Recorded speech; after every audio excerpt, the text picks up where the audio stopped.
Biduan seksi itu memberitahu fansnya kalau dia bahkan serius latihan lato-lato karena mau ikutan lomba tak terkecuali pedangdut Cupi Cupita. Saking seriusnya, Cupi Cupita rajin latihan di balkon rumah. Momen latihan pun dia bagikan di Instagram belum lama ini. Dari foto tersebut, bisa dilihat kalau Cupi Cupita serius memainkan dua bola keras tersebut. Persiapan lomba lato, terus belajar mainin lato-lato, kata Cupi Cupita, dikutip Rabu, 11 Januari 2023. Gaya latihan lato-lato sama seperti kebanyakan orang, wajahnya pun tampak serius saat memainkan permainan jadul itu.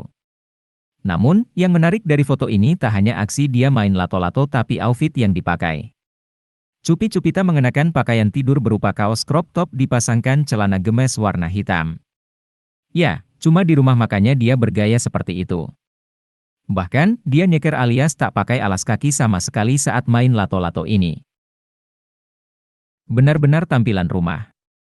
Walau fotonya biasa banget, tapi tetap banyak netizen yang menyukai unggahan ini, lol.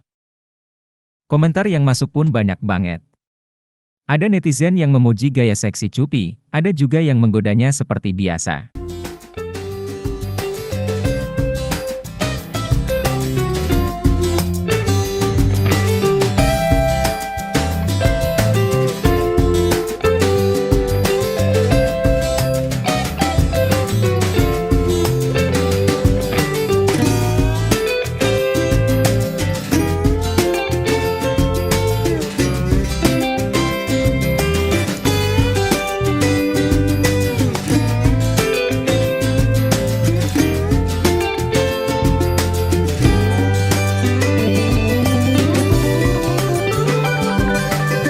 Terima kasih sudah nonton, jangan lupa like, subscribe, dan share ya!